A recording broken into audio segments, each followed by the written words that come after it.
Orient bell tiles studio से आप देख रहे हैं ABP news.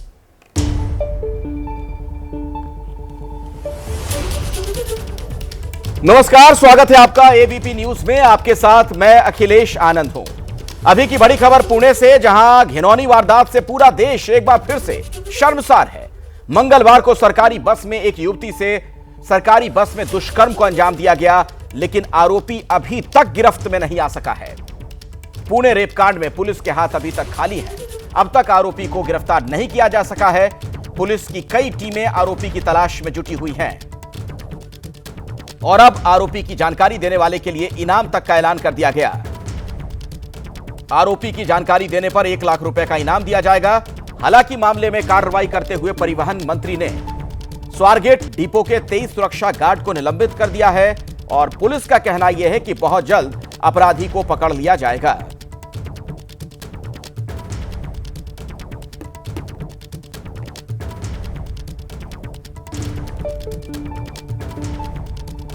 Day night police की टीम यहाँ पर वर्कआउट कर रही है जब से इंसिडेंट हुआ है, क्योंकि क्या है कि इसमें आरोपी जो था उसने मास्क लगाया हुआ था, तो सीसीटीवी फुटेज में पूरी जगह पे उसके मास्क था, तो इजीली उसका फेस रिकॉग्नाइज नहीं हो रहा था। लेकिन हमारे टीम ने ही काम करके आधा पौन घंटे में ही उसको रिकॉग्नाइज किया गया है और बाकी भी सबूत है उसके खिलाफ, वो भी हमें मिले हैं। खाली उसको पकड़ना बाकी है, तो वो भी मिल जाएगा, क्योंकि वो ऐसे ही घूमता फिरता हुआ आदमी है, बस स्टैंड पे इधर उधर घूमता रहता है, तो शायद इसलिए वो छिप रहा होगा। तो अभी इसीलिए थोड़ी सी दिक्कत आ रही है, लेकिन हमारी टीम डेफिनेटली उसको कैच करेगी। तो आरोपी है फरार। ऐसे में महाराष्ट्र सरकार से कई सवाल भी हैं।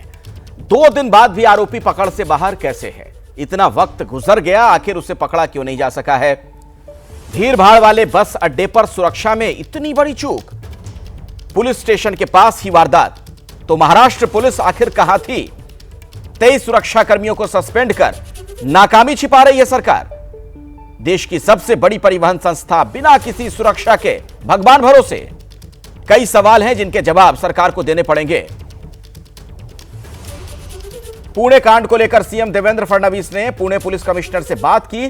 फोन पर सीएम देवेंद्र फडणवीस और कमिश्नर अमितेश कुमार के बीच बातचीत हुई है, जिसमें सीएम ने पुणे मामले में जांच को लेकर डेवलपमेंट की जानकारी ली है। तो मुख्यमंत्री खुद अब इस मामले में सक्रिय दिख रहे हैं। पुलिस कमिश्नर से भी उन्होंने बातचीत की है, पूरा अपडेट लिया है उन्होंने, लेकिन सवालों के घेरे में है पुलिस भी और पूरी व्यवस्था। 24 घंटे नहीं 48 घंटे गुजर चुके, इसके बावजूद अभी तक पकड़ा क्यों नहीं गया? आरोपी क्यों अभी तक गिरफ्त से बाहर है? फोन पर हालांकि अब मुख्यमंत्री ने इस मामले में पुलिस कमिश्नर से बातचीत करके पूरी जानकारी ली है। पुणे रेपकांड पर अभी का बड़ा अपडेट आपको हम बता दें।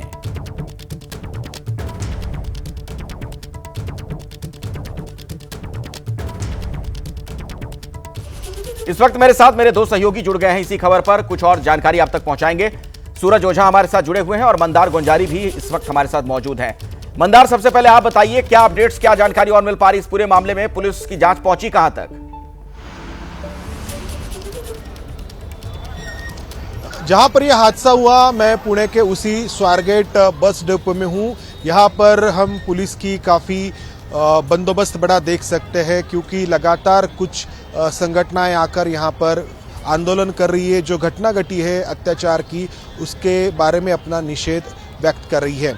अगर पुलिस की जांच की बात की जाए तो पुलिस को अभी किसी भी तरीके का सुराग आरोपी के बारे में नहीं मिला है और इसी वजह से पुलिस ने आरोपी की जानकारी देने वालों को 1 लाख रुपए का इनाम घोषित किया है। ये दत्तात्रेय गाड़े नाम का आरोपी, इससे पहले इसके ऊपर बहुत सारे गंभीर मामले दर्ज है। कुल 6 एफआईआर उसके ऊपर दर्ज है अलग अलग पुलिस थाने में। उसमें से 4 पुणे जिले में है और 2 अहिल्यानगर, जो महाराष्ट्र का और एक जिला है पुणे जिले से सटकर, वहां पे है। और 2019 में पुणे ग्रामीण पुलिस ने उसके ऊपर कुछ कार्रवाई भी की थी, प्रतिबंधात्मक कार्रवाई। उसके बाद ये पुणे में आकर चोरी करने लगा। बिल्कुल, सूरज ओझा भी मेरे साथ देख सकते हैं कि कुछ। हाँ मंदार, बोलिए। तो यहाँ पर हम देख सकते हैं कुछ संगठनाएं हैं जो इस घटना का निषेध कर रही है और पुलिस को सवाल कर रही है, क्योंकि सवाल बहुत बड़ा है कि इतनी भीड़ है यहाँ पर और जो आरोपी है वो इससे पहले उसके खिलाफ बहुत सारे मामले दर्ज है और बावजूद इसके ये अगर ये करती है। हिंदी में बात कीजिए, ये जो घटना घटी है तो आप किसको जिम्मेदार मानती हैं? ये जो घटना घटी है इसको हम पुलिस प्रशासन को जिम्मेदार मानते हैं और जिस जगह घड़ी है मतलब ये एसटी महामंडल के डेपो के उधर, तो जो इधर डेपो में रहते उनको हम जवाबदार मानते हैं। क्या आपने देखा यहाँ पर इतनी सारी भीड़ है लेकिन कोई भी किसी भी तरीके की व्यवस्था यहाँ पर नहीं दिखती? यहाँ पर पुलिस प्रशासन की कोई भी व्यवस्था नहीं है, ना कि एसटी डेपो के जो सुरक्षा रक्षक रहते उनकी भी व्यवस्था नहीं है।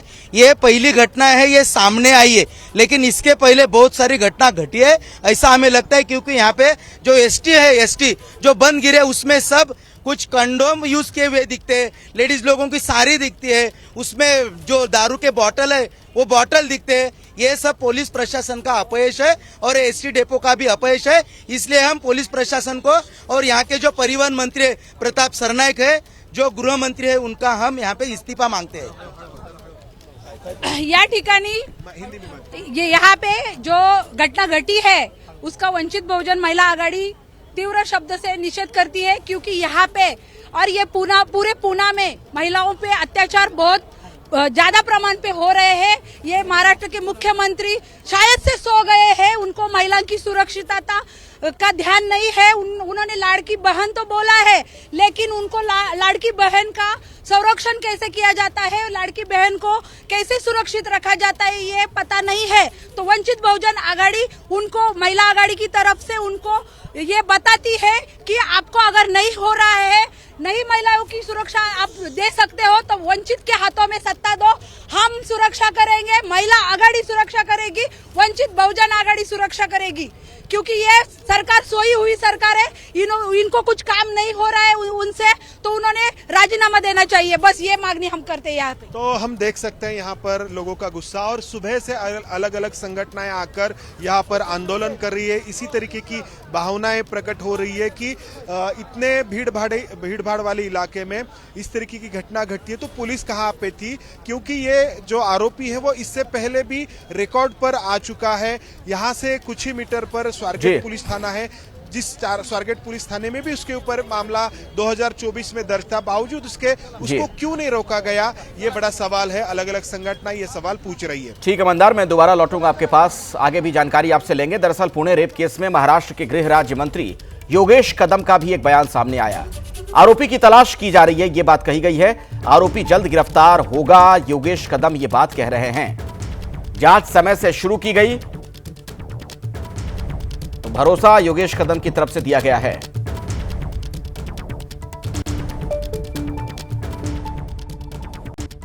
आरोपी है उसको हम ट्रैक कर रहे हैं एंड बहुत ही जल्दी आरोपी पकड़े जाएंगे और उनका संभाव्य लोकेशन ये हमें मिल चुका है और जल्दी ही आरोपी हमें पकड़ेंगे। सीधे सूरज ओझा के पास आपको लिए चलता हूं। सूरज, योगेश कदम कुछ भी कहें, लेकिन इस पूरे मामले में कई खामियां साफ नजर आ रही हैं।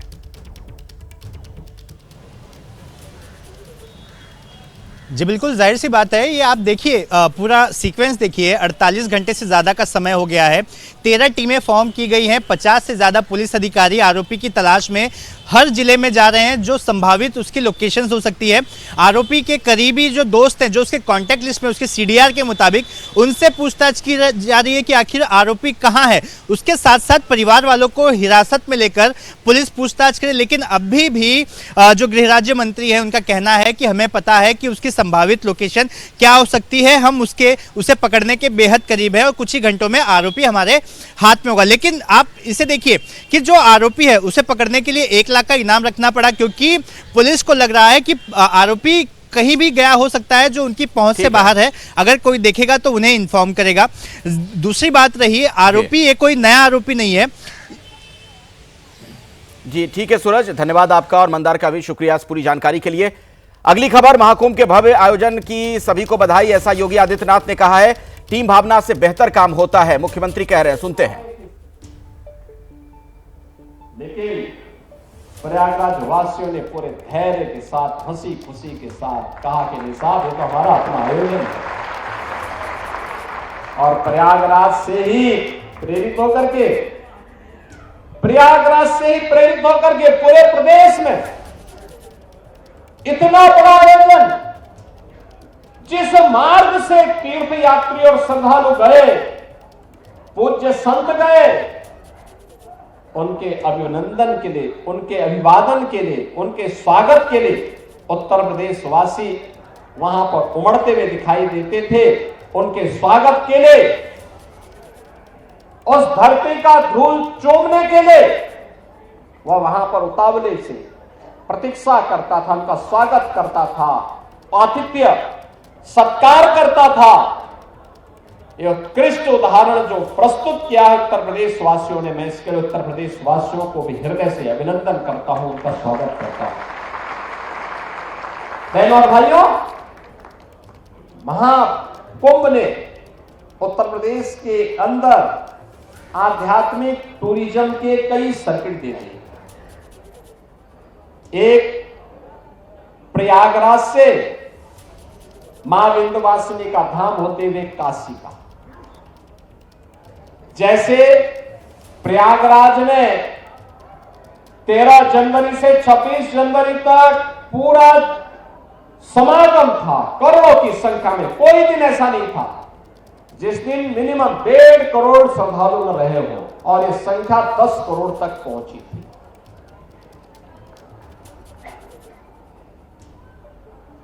ऐसे ही मां विंध्यवासिनी धाम में इस दौरान प्रतिदिन 5 से लेकर के 7 लाख श्रद्धालु, और काशी बाबा विश्वनाथ के धाम में 10 से लेकर के 15 लाख श्रद्धालु प्रतिदिन जाता था। एक सर्किट यह बना, एक सर्किट बना अयोध्या धाम और गोरखपुर का। अयोध्या धाम में प्रतिदिन इस दौरान 7 लाख से लेकर के 12 लाख श्रद्धालु प्रतिदिन अयोध्या धाम गया, और गोरखपुर में 1 जनवरी से लेकर के कल तक प्रतिदिन 2 लाख 2.5 लाख श्रद्धालु इस दौरान वहां जाता था। तीसरा सर्किट बना प्रयागराज से श्रृंगवेरपुर होते हुए लखनऊ और नैमिषारण्य का। लाखों की संख्या में श्रद्धालुओं का जमावड़ा वहां रहा। चौथा सर्किट बना प्रयागराज से लालापुर, राजापुर और चित्रकूट का। और 5वां सर्किट बना प्रयागराज से बुंदेलखंड एक्सप्रेसवे पकड़ करके श्रद्धालु जन मथुरा, वृंदावन और सुख तीर्थ की यात्रा के लिए भी गए हैं, बड़ी संख्या में, लाखों की संख्या में। और मैंने जो कहा ना, आस्था का यह इतना विशाल समागम दुनिया के अंदर कभी नहीं हुआ, कहीं नहीं हुआ। 66 करोड़ 30 लाख श्रद्धालु किसी आयोजन का हिस्सा बने। कोई अपहरण की घटना नहीं, कोई लूट की घटना नहीं, कोई छेड़छाड़ की घटना नहीं, कोई दुष्कर्म की घटना नहीं, कोई भी ऐसी घटना नहीं जिस घटना के बारे में कोई ये कह सके। विरोधी को भी ढूंढे दूरबीन लगा करके भी और माइक्रोस्कोप लगा करके भी वे इस प्रकार की घटनाओं को उजागर नहीं कर पा रहे। दुष्प्रचार का कोई मौका विरोधियों ने चूका नहीं। जिनको ये आस्था का महासगम समागम अच्छा नहीं लग रहा था, उन्होंने कोई मौका नहीं छोड़ा। मौनी अमावस्या के दिन 8 करोड़ श्रद्धालु यहां पर था। हमारी प्राथमिकता थी कि श्रद्धालु जनों को सुरक्षित स्नान करा करके उनके गंतव्य की ओर प्रस्थान करवाया जाए। क्या संगम पे, क्या ऐरावत घाट पर, क्या गंगा जी के किसी भी घाट पर, क्या रेलवे स्टेशन पर, क्या बस स्टेशन पर, क्या अगल बगल के जनपदों में इतना बड़ा समागम प्रयागराज आने की ने तत्पर दिखाई दे रहा था, लेकिन विरोधी और विपक्षी लगातार दुष्प्रचार कर रहे थे, बदनाम कर रहे थे, अपमानित करने की भाषा का उपयोग कर रहे थे। कोई काहिरा की घटना का दृश्य दिखा करके प्रयागराज को बदनाम करता था। प्रयागराज में मौनी अमावस्या के दिन 28 और 29 की रात्रि को दुखद घटना घटी थी। उन सभी परिवारजनों के प्रति हमारी संवेदना है, लेकिन बहनों और भाइयों, उसकी आड़ में काहिरा की घटना को, काठमांडू की घटना को, किसी अन्य जगह की घटना को प्रयागराज से जोड़ करके बदनाम करने की साजिशें हो रही थी। मुझे लगता है कि जनता जनार्दन ने एक सिरे से उन्हें खारिज करके प्रयागराज महाकुंभ में आकर के साबित किया कि नहीं, तुम्हारे दुष्प्रचार में अब नहीं आएंगे, सनातन का ध्वजा अब कभी झुकने वाली नहीं है। और जो भी प्रयागराज आया उसने दो बातों की चर्चा जरूर की, जिसका उल्लेख आदरणीय प्रधानमंत्री जी ने अभी हाल ही में मध्य प्रदेश में अपने उद्बोधन में कहा। उन्होंने कहा था जो भी प्रयागराज आया उसने स्वच्छता की और स्वच्छता कर्मियों की सराहना की, और जो भी प्रयागराज आया वह प्रयागराज में पुलिस के व्यवहार की तारीफ की है, उसकी सराहना की है। ऐसे लगता था जैसे सबका अपना आयोजन हो, जैसे घर का किसी आयोजन में होता है ना, पूरा परिवार मिलकर के उस आयोजन को सफलता की ऊंचाई तक पहुंचाता है। ऐसे ही उत्तर प्रदेश सरकार के इन सभी विभागों में, क्या स्वच्छता कर्मी हो, क्या स्वास्थ्य कर्मी हो, क्या सिंचाई विभाग के कर्मी हो, क्या जलापूर्ति के कर्मी हो, क्या सुरक्षा कर्मी हो, क्या परिवहन विभाग के कर्मी हो, इन सभी ने इसे अपना घर का आयोजन बना करके इसको भव्यता देने का काम किया, सफलता की नई ऊंचाई तक पहुंचाने का काम किया। तब इतनी बड़ी संख्या में श्रद्धालु इस आयोजन का हिस्सा बन पाया है, और इसीलिए प्रयागराज वासियों ने भी इसको अपना आयोजन मान करके जगह जगह लंगर लगाए, अभिवादन किया, अपनी स्वयं की परेशानी को भूल करके इस आयोजन का हिस्सा बने, जनप्रतिनिधिगण इस आयोजन का हिस्सा बने, और आज तक आर्थिकी का एक नया संदेश महाकुंभ प्रयागराज ने दे दिया कि नहीं, आस्था है जिसके बारे में भगवान वेदव्यास ने 5000 साल पहले कहा था। उन्होंने कहा था उस समय भगवान वेदव्यास 5000 साल पहले एक ऐसे महर्षि हुए थे, त्रिकालदर्शी ऋषि हुए थे, जिन्होंने भारत के वैदिक ज्ञान की परंपरा को लिपिबद्ध करके आने वाली पीढ़ी को दिया था, एक संहिताबद्ध करने का काम किया था। भारत के अंदर वेदों को संहिताबद्ध करने का कार्य रहा हो, पुराणों और पुराणों को लिखने की शैली वर्तमान पीढ़ी को देने के लिए इसकी शुरुआत भगवान वेदव्यास ने की। तो उन्होंने एक बात कही थी, 5000 साल पहले उन्होंने कही थी कि मैं बाहें उठा करके चिल्ला चिल्ला के कह रहा हूं कि धर्म के मार्ग पर चलो, धर्म से ही अर्थ और कामनाओं की पूर्ति हो सकती है। और प्रयागराज महाकुंभ ने भगवान वेदव्यास की इस वाणी को सत्य साबित किया है। लाखों रोजगार मिले हैं। उत्तर प्रदेश की अर्थव्यवस्था में एक नया आयाम छूने के लिए उतावला दिखाई दे रहा है। कौन नहीं आया, किसने नहीं किया? शिवालिक पार्क नगर निगम ने बनाया, जितना इन्वेस्ट किया था उससे कई गुना उसने मुनाफा कमा लिया। ऐसे ही अन्य तमाम स्थानों पर ये चीजें हमें देखने को मिली।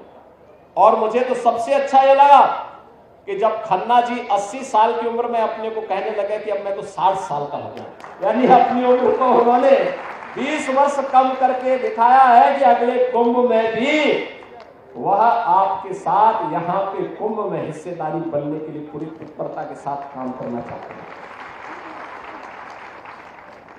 बहन और भाइयों, आज जब यहां पर इस कार्यक्रम का हिस्सा बन रहे हैं, मैं आप सबसे कुछ बातें कहना चाहूंगा, और वह यह कि आयोजन, घर का आयोजन हमारा संपन्न हुआ, ये बड़ा आयोजन संपन्न हुआ। अब इस स्वच्छता को नए सिरे से प्रस्तुत करना, 66 करोड़ श्रद्धालु जहां आए हो, अभी भी आ रहे हैं, आज भी काफी बड़ी संख्या में लोग हैं। स्वच्छता का विशेष अभियान चलाना, और मैं कहूंगा आज हमने शुरुआत की है, और मैं चाहूंगा सभी माननीय जनप्रतिनिधिगण, प्रशासनिक अधिकारीगण, मेला प्राधिकरण, पुलिस अधिकारीगण, सभी लोग इस अभियान के साथ जुटे। एक एक चीज को साफ करना, मां गंगा के प्रति हमारी कृतज्ञता ज्ञापित होनी चाहिए। अविरल निर्मल गंगा बनाने के लिए सिंचाई विभाग ने जो कार्य किए, उस कार्यक्रम को अब नए सिरे से आगे बढ़ाने की आवश्यकता है। हमारी भी कोई जिम्मेदारी है। जो मां गंगा हम पे आशीर्वाद बरसा रही है, जो भगवान बेनी माधव की कृपा से इतना बड़ा आयोजन हुआ, भगवान अक्षय वट और हनुमान जी महाराज की कृपा से इतना बड़ा आयोजन संपन्न हुआ है, हमारी भी कोई जिम्मेदारी बनती है और अच्छे ढंग से। अब तक हमने श्रद्धालुओं के द्वारा कहीं पे कोई गंदगी पैदा की गई थी तो उस गंदगी को हमने स्वच्छ किया है। तो महाकुंभ के सफल आयोजन से जो तमाम लोग जुड़े रहे, उनसे संवाद करते हुए उत्तर प्रदेश के मुख्यमंत्री। कल बिहार में बीजेपी कोटे से 7 नए मंत्रियों ने शपथ ली। नीतीश मंत्रिमंडल में वो शामिल हुए और बीजेपी कोटे के सभी मंत्रियों के विभाग बदल दिए गए हैं। अभी की बड़ी खबर आपको बता दें, डिप्टी सीएम सम्राट चौधरी के विभाग में कोई बदलाव नहीं किया गया है। डिप्टी सीएम विजय सिन्हा के पास अब कृषि विभाग, खान एवं भूत तत्व विभाग होगा। विजय सिन्हा के पास पहले पथ निर्माण मंत्रालय था। नए मंत्री संजय सरावगी को दिलीप जायसवाल वाला राजस्व और भूमि सुधार मंत्रालय दिया गया है। जीवेश मिश्रा को नगर विकास मिला है, जो पहले नितिन नवीन के पास था, और नितिन नवीन को मिल गया है पथ निर्माण विभाग। यह पहले विजय सिन्हा के पास मंत्रालय हुआ करता था। हम पार्टी से मंत्री संतोष सुमन का विभाग भी बदला गया है। तो कई मंत्रियों के विभाग बदल दिए गए हैं। कल 7 नए मंत्रियों ने शपथ ली थी। आज विभागों का जो बंटवारा हुआ है, उसमें कुछ के मंत्रालय बदले भी गए हैं। तो अभी की बड़ी खबर आपको बता दें, जो जानकारी हमें मिल रही है उसके मुताबिक डिप्टी सीएम जो हैं सम्राट चौधरी, उनका विभाग तो नहीं बदला है, लेकिन विजय सिन्हा के पास अब कृषि विभाग, खान एवं भूतत्व विभाग होगा। विजय सिन्हा के पास पहले पथ निर्माण मंत्रालय था। एक और जानकारी आपको दे दें, संजय सरावगी को दिलीप जायसवाल वाला मंत्रालय मिला है, यानी राजस्व और भूमि सुधार। जबकि जीवेश मिश्रा जाले से जो विधायक हैं, दरभंगा के जाले से, उन्हें अब नगर विकास मंत्रालय मिला है। पहले नितिन नवीन इस मंत्रालय के मंत्री थे। नितिन नवीन को अब पथ निर्माण विभाग मिला है।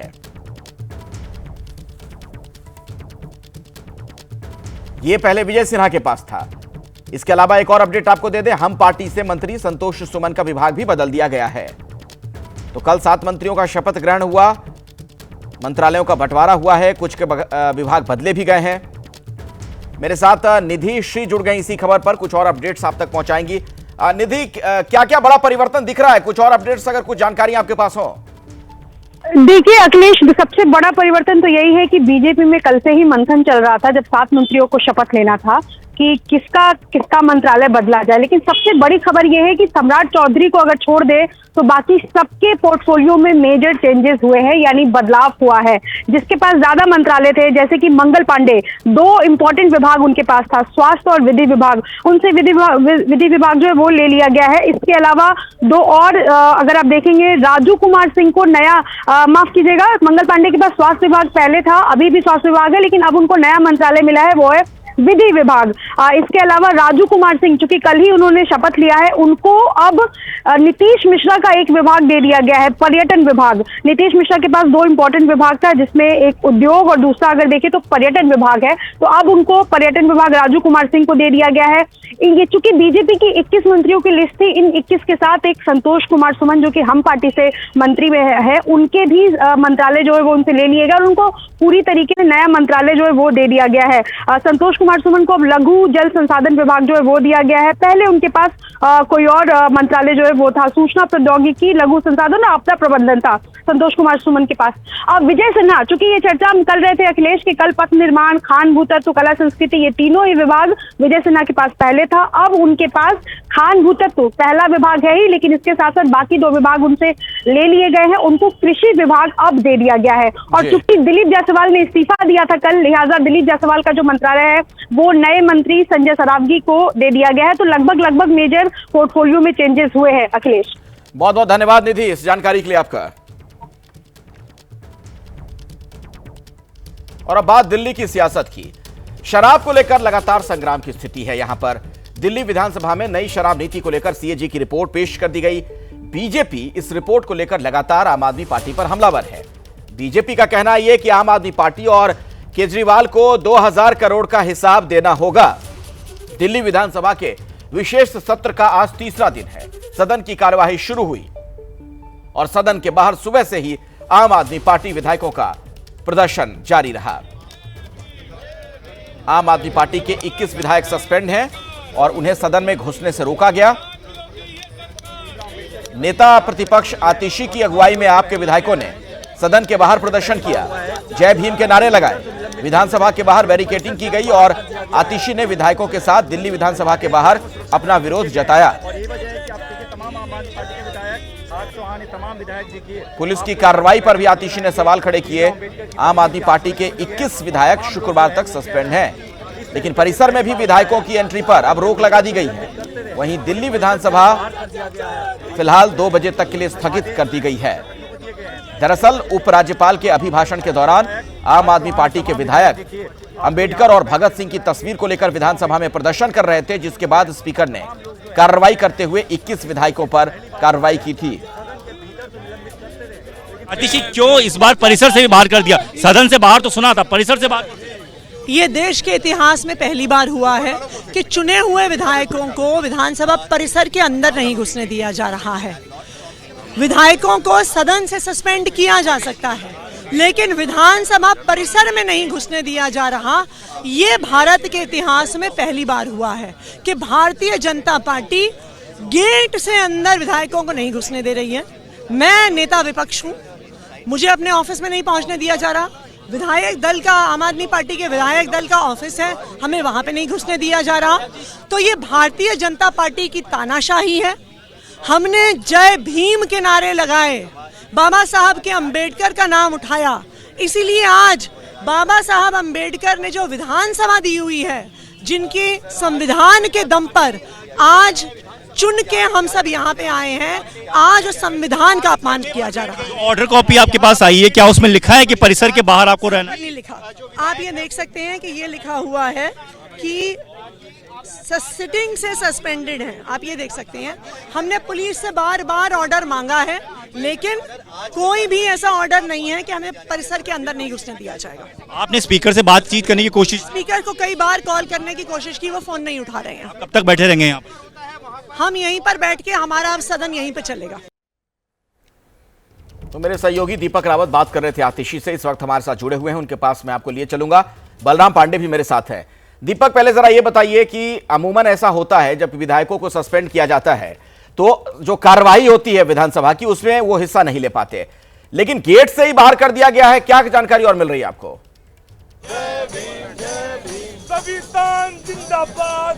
और देखिए, यही आम आदमी पार्टी का सवाल है कि उन्हें सदन से 3 दिन के लिए निष्कासित किया गया, यानी कि वो सदन में नहीं जा सकते। लेकिन सदन में नहीं जाने का ये मतलब नहीं होता कि उन्हें परिसर में भी ना घुसने दिया जाए। ऐसा संसद में भी नहीं होता और विधानसभा में तो इससे पहले कभी हुआ नहीं है, ये उनका दावा है। ये वजह है कि लगातार जो आम आदमी पार्टी के विधायक हैं वो विधानसभा परिसर के ठीक बाहर, यहाँ से गेट की अगर मैं दूरी बताऊँ आपको तो 100 मीटर के आसपास की दूरी है, उससे पहले ही ये तमाम बैरिकेड्स लगाकर इन तमाम विधायकों को यहाँ पर रोक दिया गया है। और जब से इनको रोका गया तभी से ये लोग यहाँ सड़क पर बैठ गए हैं, लगातार स्पीकर से बात करने की कोशिश कर रहे हैं, लेकिन इनका कहना है कि स्पीकर जो है इस मुद्दे पर उनसे बात नहीं कर रहे हैं, उनसे पहुँचना, उन तक बात कर पाना बहुत मुश्किल हो गया है। ये तमाम विधायक जो बैठे इनसे बात। कुलदीप, आप 3-4 घंटे से बैठे हुए, कब तक बैठे रहेंगे?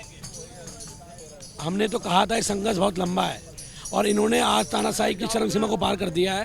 पहले बाबा साहब की तस्वीर को हटाते हैं, मोदी जी की तस्वीर लगाते हैं, हम जय भीम का उद्घोष करते हैं, हमें सदन से बाहर करते हैं और उसके बाद अब सदन तो छोड़ो, विधानसभा परिसर से भी देश के इतिहास में पहली बार ऐसा हुआ होगा कि विधानसभा परिसर से विपक्ष के विधायकों को बाहर कर दिया गया।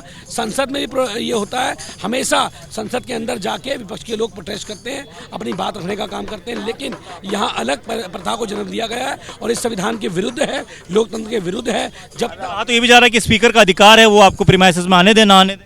ऐसा अधिकार स्पीकर के पास कोई नहीं है। हमें क्यों नहीं दिया लिख के स्पीकर ने? यहाँ तो लिखा सदन में आने की अनुमति नहीं है, तो क्यों नहीं दिया ऑर्डर? कोई ना कोई पुलिस ऑर्डर दिखा, ना कुछ दिखा रही है। ये लोग बाबा साहब के अम्बेडकर की तस्वीर जो उन्होंने हटाई है उस मुद्दे को दबाना चाहते हैं और जब तक वो तस्वीर वहाँ नहीं लगेगी जब तक ये संघर्ष जारी रहेगा।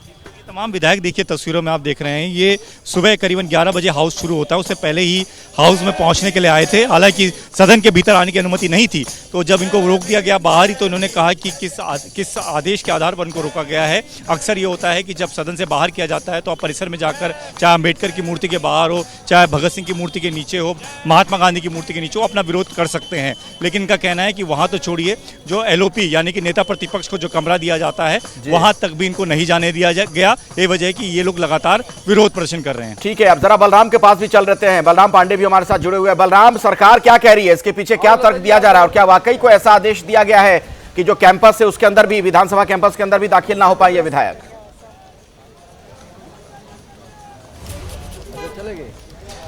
देखिए, आपको बता दें कि जिस तरीके से उपराज्यपाल का अभिभाषण चल रहा था उस दौरान जिस तरीके से आम आदमी पार्टी के विधायकों ने हंगामा किया, उसको लेकर के जो स्पीकर थे उन्होंने 21 विधायकों को सस्पेंड किया 3 दिन के लिए। हालांकि जो 22वें विधायक है अमानतुल्लाह खां, उनको आप देखिए विधानसभा के अंदर भी आने दिया गया और वो सदन में भी गए। तो कहीं ना कहीं जो सवाल खड़े किए गए हैं स्पीकर महोदय की तरफ से वो बेहद गंभीर खड़े किए गए हैं। हमारे साथ बीजेपी विधायक पवन जी हैं। पवन जी, क्या कहेंगे इस पूरे मामले को लेकर के, क्योंकि आरोप आम आदमी पार्टी की तरफ से बेहद गंभीर लगाए जा रहे हैं? आम पार्टी के लोग केवल आरोप लगाने के अलावा उन्होंने पूरे 10 साल में कुछ किया नहीं है। यमुना में जहर मिला दिया, पीने का पानी की व्यवस्था कर नहीं पाए, रोडों की व्यवस्था कर नहीं पाए, सड़कों की व्यवस्था कर नहीं पाए, शिविरों की व्यवस्था कर नहीं पाए। शराब जैसी नीति को लेकर हर व्यक्ति को नशे में धकेलने का जो पाप उन्होंने किया है, उससे बचने के लिए जो CAG की रिपोर्ट जो आई है उससे बचने के लिए सरल रास्ता निकाला। उन्होंने शोर मचाना शुरू किया। आप ये बताइए कि डॉक्टर भीमराव अम्बेडकर जी जिन्होंने संविधान की रचना की थी, वो अगर उस संविधान की रचना को डॉक्टर साहब को इतना सम्मान करते हैं, 26 जनवरी की जब परेड निकल रही थी वो धरने पर बैठने की कोशिश कर रहे थे। इस प्रकार का जो षड्यंत्र वो लगातार 10 साल दिल्ली की जनता के साथ में करते गए। आज अनेक प्रकार की समस्याओं में जिस प्रकार से दिल्ली उलझी हुई है, दिल्ली का हर नागरिक अपने आप को ऐसा ही महसूस करता है कि किस प्रकार से, किस रास्ते से वो निकलेगा, कि कौन सा शिविर उसका काम कर रहा है। ये सारे की सारी चीज़ों से बचने का उन्होंने जो सरल रास्ता निकाला और शोर मचाकर इस प्रकार की चीज़ों को पैदा। अब आप मुख्यमंत्री के अब रूम में जाइए, आप वहाँ डॉक्टर साहब के फ़ोटो लगी है कि नहीं लगी है? सबकी फ़ोटो लगी हुई है, परंतु एक बिना मतलब की चीज़ों का मुद्दा बनाकर किस प्रकार से अपने आप को सदन से दूर रखना, ये उनका स्वयं का ही एक अपना निर्णय है और वो दिल्ली की जनता को भ्रमित करना चाहते हैं, जिस प्रकार से भ्रमित पहले किया था। लेकिन अब दिल्ली की जनता भ्रमित होने वाली। लेकिन एक सवाल उनकी तरफ से उठाया जा रहा है कि ठीक है 21 विधायकों को आपने सस्पेंड किया, लेकिन विधानसभा में तो आने दीजिए, आप विधानसभा में क्यों नहीं आने दे रहे हैं? जिस प्रकार का उनका रवैया है, जिस प्रकार से उनका आचरण, जिस प्रकार का उनका व्यवहार है, वो कुल मिलाकर अपने बारे में, अपने आचरण के बारे में, अपने व्यवहार के बारे में आंकलन करें कि 10 साल का जो जिस प्रकार का उन्होंने। चलिए ठीक है बलराम, फिलहाल बहुत धन्यवाद आपका। दीपक, आपका भी शुक्रिया। अब अगली खबर का मैं रुख करना चाहूंगा। मकर संक्रांति से महाशिवरात्रि तक चले दिव्य और भव्य महाकुंभ के बाद की बात की जाए तो अब वो संपन्न हो चुका है। बीते 45 दिनों में महाकुंभ के जरिए करोड़ों सनातनियों ने आस्था की डुबकी लगाई और एक नया विश्व रिकॉर्ड भी बना दिया है। प्रयागराज में गंगा, यमुना और सरस्वती के पवित्र त्रिवेणी संगम के तट पर 45 दिनों तक सनातन का यह सबसे बड़ा समागम चलता रहा। इस दौरान आस्था का जो सैलाब प्रयागराज में उमड़ा, उसने पूरी दुनिया का ध्यान अपनी तरफ खींचा है। लेकिन कुंभ की शुरुआत से ही इस पर सियासत भी जारी रही। कुंभ के संपन्न होने के बाद ये सियासी तीर अभी बंद नहीं हुए हैं। पूरे 45 दिनों तक केवल अयोध्या ही नहीं बल्कि काशी और अयोध्या में श्रद्धालुओं का सैलाब उमड़ा।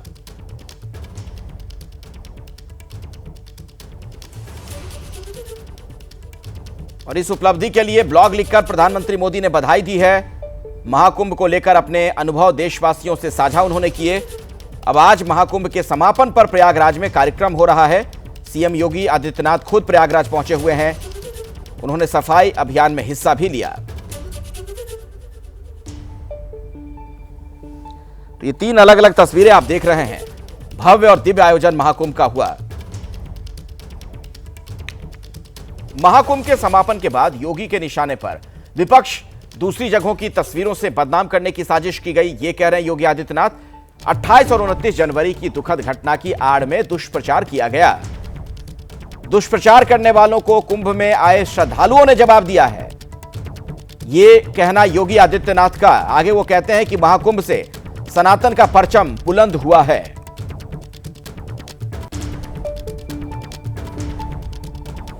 प्रयागराज में मौनी अमावस्या के दिन 28 और 29 की रात्रि को दुखद घटना घटी थी। उन सभी परिवारजनों के प्रति हमारी संवेदना है। लेकिन बहनों और भाइयों, उसकी आड़ में काहिरा की घटना को, काठमांडू की घटना को, किसी अन्य जगह की घटना को प्रयागराज से जोड़ करके बदनाम करने की साजिशें हो रही थी। मुझे लगता है कि जनता जनार्दन ने एक सिरे से उन्हें खारिज करके प्रयागराज महाकुंभ में आकर के साबित किया कि नहीं, तुम्हारे दुष्प्रचार में अब नहीं आएंगे। सनातन का ध्वजा अब कभी झुकने वाली नहीं है। कुंभ के सफल समापन के बाद यूपी के डिप्टी सीएम ने विपक्ष पर निशाना साधा। दूसरी तरफ इंडिया गठबंधन में कुंभ के नाम पर मगरही युद्ध शुरू हो गया। सपा नेता आईपी सिंह ने कांग्रेस को कटघरे में खड़ा कर दिया है। कुंभ के सफल समापन के बाद ऐसा लग रहा है कि विपक्ष ही आपस में टकरा रहा है। समाजवादी पार्टी ने कांग्रेस पर सवाल खड़े कर दिए। राहुल गांधी रायबरेली आए लेकिन कुंभ में नहीं गए, यह सवाल पूछा आईपी सिंह ने। राहुल गांधी कैसे हिंदू हैं जो कुंभ नहीं गए? विपक्ष के आपसी टकराव पर बीजेपी ने भी निशाना साधा। भारतीय संस्कृति के विरोधियों के नकाब उतर गए, ये कह रहे हैं केशव मौर्य। तो महाकुंभ के सफल आयोजन के बाद विपक्ष में फूट पर योगी सरकार में मंत्री जेपीएस राठौर ने कहा, इनका गठबंधन तो हुआ है लेकिन दिल नहीं मिला, केवल 2 दल मिले हैं। साथ ही उन्होंने कहा कि दोनों दलों में आपस में ही खींचतान जारी है। ये अपने नेता अखिलेश जी से पूछें, वो क्यों कुंभ को बदनाम करने में लगे रहे। समाजवादी पार्टी के राष्ट्रीय प्रवक्ता आईपी सिंह राहुल गांधी पर सवाल खड़ा कर रहे हैं, कह रहे हैं कि रायबरेली तक आए और कुंभ स्नान नहीं किए। वाह, क्या बात है। तो वो ये सवाल जो समाजवादी पार्टी के प्रवक्ता जी उनके लिए कर रहे हैं, तो एक बार उनको सवाल अपने राष्ट्रीय अध्यक्ष जी से भी कर लेना चाहिए, कितना देर से कुंभ नहाने क्यों गए, कुंभ लोग ना जाए नहाने के लिए, इसका प्रचार प्रसार क्यों करते रहे। और मुझे लगता है कि ये दोहरा चरित्र ही इन पार्टियों को डुबाने का काम करता है। राहुल गांधी तो गलत ही हैं, समाजवादी पार्टी के लोग उनसे भी ज्यादा गलत हैं। अखिलेश यादव ने स्नान किया, राहुल प्रियंका ने स्नान नहीं किया। समाजवादी पार्टी और कांग्रेस का यूपी में गठबंधन है, साथ में चुनाव लड़े, भविष्य में लड़ने की बात है, फिर भी इस तरह के सवाल है। अब ये सवाल उन्हीं से पूछे, आखिर ये आपस में क्यों करते सवाल, मुझे नहीं पता है। मुझे लगता है कि ये तो बाहर से तो हाथ मिला रहे हैं लेकिन अंदर जो है इनके दिल नहीं मिले हुए हैं, और जब तक दिल नहीं मिलते हैं तब तक गठबंधन कोई चल नहीं सकता। ये गठबंधन इनका स्वार्थवादी गठबंधन है और ये आज नहीं तो कल, कल नहीं तो परसों ये खत्म होना ही था। उत्तर प्रदेश पूरी तरीके से खत्म हो चुका है। तो कुंभ का समापन तो हो गया, लेकिन आप देखिए किस तरीके की राजनीति अभी भी चल रही है। मैं सीधे आपको प्रयागराज लिए चलता हूं। विवेक राय मेरे साथ जुड़े हुए हैं और मोहम्मद मोइन भी हमारे साथ मौजूद हैं, हमारे सहयोगी। मोइन, अब आज प्रयागराज में क्या आप देख पा रहे हैं?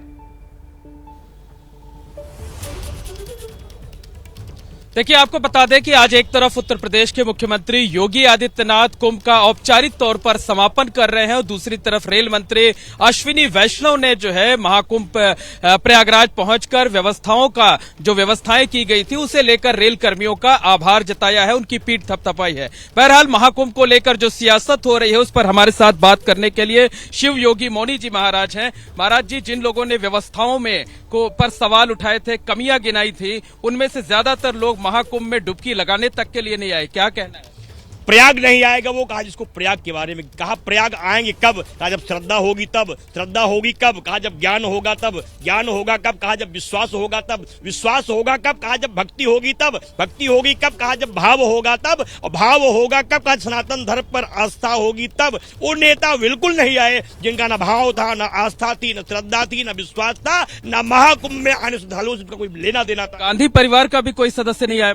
अरे नहीं आए, इसलिए मैं क्या श्रद्धा नहीं हुई तो नहीं आए। अगर श्रद्धा नहीं है सनातन धर्म पर नहीं है, क्योंकि गंगा नहाना ये पुण्य का काम है। वो कहेंगे यमराज ये पुण्य नहीं करते, जब गंगा नहीं नहाएंगे, मंदिर नहीं जाएंगे, राम मंदिर नहीं जाएंगे, भगवान का नाम नहीं लेंगे, तो फिर करेंगे क्या? आतंकवादी को समर्थन करेंगे, पाप करेंगे, दोषियों का समर्थन करेंगे, राक्षसों का समर्थन करेंगे, राष्ट्रद्रोहियों का समर्थन करेंगे। इसका मतलब आप रहेंगे भारत में, लाभ लेंगे भारत का, वेतन लेंगे भारत का, भत्ता लेंगे भारत का, व्यवस्था लेंगे भारत का, इस श्रद्धालुओं के पैसे का लाभ लेंगे, लेकिन आप इनके आयोजन में। लेकिन अब तो समाजवादी पार्टी भी सवाल उठा रही कि राहुल गांधी नहीं आए, रायबरेली तक आए, प्रयाग नहीं पहुंचे। लेकिन राहुल गांधी नहीं आए, वो उनके मित्र हैं, वो उनका समर्थन करें या विरोध करें, लेकिन मुलायम के पुत्र ने भी कहा था, अखिलेश जी ने, ये कुंभ का समर्थन था। इसलिए दोनों नेताओं को कम सद्बुद्धि, कम अखिलेश जी आ गए और उनकी एक भाई नहीं आए, ठीक है मोइन, आपस में चर्चा करें। कल जब वोट होगा, सपोर्ट होगा, अखिलेश कहां खड़े होंगे? मतलब राहुल के साथ खड़े होंगे या देश के साथ खड़े होंगे? क्योंकि जब उनको अपना काम साधना होता है तब ये लोग मित्र हो जाते हैं। जब सियासत की मौनी महाराज को हम सुन पा रहे हैं किस तरीके से नाराज है विपक्ष के कुछ नेताओं से। अब जरा मैं विवेक राय के पास भी चलता हूं, प्रयागराज से मेरे एक और सहयोगी मौजूद हैं। विवेक, आज प्रयागराज में बिल्कुल अलग सब कुछ आप देख रहे होंगे, कल तक बहुत भीड़ वहां पर नजर आ रही थी, लेकिन आज मुख्यमंत्री के पहुंचने से और उसके बाद की जो सरगर्मी आपको और नजर आई है उसके बारे में बताइए। देखिए, बिल्कुल महाकुंभ का समापन तो कल हो गया, पर आज उसका औपचारिक तौर पर ऐलान हो रहा है। औपचारिक तौर पर मुख्यमंत्री उसका समापन कर रहे हैं और इस महाकुंभ में जो सबसे बड़ी चीज़ जिसकी तारीफ हुई वो सफाई की हुई, और उसके बाद आज मुख्यमंत्री ने भी सबसे पहले यहाँ पर पहुंचकर अरैल घाट पर सफाई की, फिर उसके बाद जाकर माँ त्रिवेणी का पूजन। आपको रोक रहा हूं मैं बीच में विवेक। अब ये देखिए, आप उत्तर प्रदेश के मुख्यमंत्री अभी नजर आ रहे थे आपको, इसके अलावा दोनों डिप्टी सीएम हैं, सूबे के डीजीपी भी हैं, वहां पर सफाई कर्मियों के साथ खाना खाते हुए। सरकार के बाकी मंत्रियों को भी आप देख सकते हैं। ये वो लोग हैं दरअसल जो इस आयोजन को सफल बनाने में बिल्कुल अग्रिम पंक्ति में खड़े थे। सफाई कर्मी हो, प्रशासन के लोग हों, पुलिस के लोग हों, और आज उन्हें सम्मानित किया गया है और उनके साथ मुख्यमंत्री भोजन कर रहे हैं। ये देखिए, इस वीडियो में आप देख सकते हैं मुख्यमंत्री योगी आदित्यनाथ दिख रहे हैं, उनकी दोनों तरफ सफाई कर्मी बैठे हुए हैं, सब साथ में खाना खाते हुए, भोजन करते हुए। जो सूबे के दो उप मुख्यमंत्री हैं, केशव प्रसाद मौर्य हैं, ब्रजेश पाठक हैं, वो दोनों भी नजर आए। इसके अलावा पुलिस के जो मुखिया हैं राज्य के, प्रशांत कुमार, वो भी आप देखेंगे, वो भी यहां पर बैठे हुए हैं इन लोगों के साथ। तो आज सभी को सम्मानित किया गया है मुख्यमंत्री की तरफ से, उनकी तारीफ की गई। मुख्यमंत्री ने कहा कि आप लोगों की वजह से ही सब कुछ सही तरीके से संपन्न हुआ है। तो तमाम मंत्री, सरकार के जो बड़े अधिकारी हैं, वो भी यहां पर मौजूद हैं, और इन सफाई कर्मियों के साथ सभी लोग एक साथ भोजन करते हुए। तो आज का जो ये कार्यक्रम है, अपने दर्शकों को हम बता दें कि दरअसल कुंभ का समापन हुआ और उसके बाद आज मुख्यमंत्री अपने तमाम मंत्रियों के साथ, वरिष्ठ अधिकारियों के साथ प्रयागराज पहुंचे हुए हैं। इन लोगों से उन्होंने मुलाकात की जिन लोगों ने कुंभ को सफल किया है।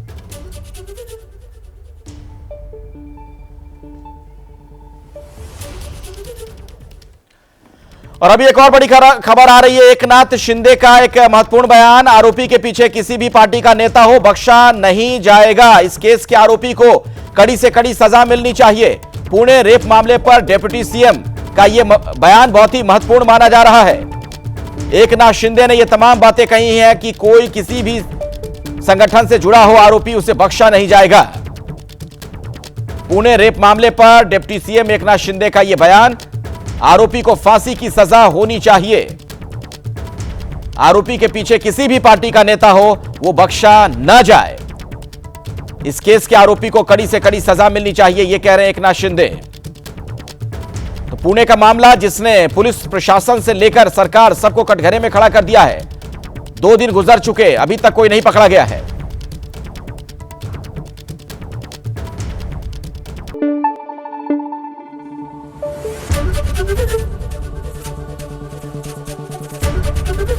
एबीपी न्यूज आपको रखे आगे।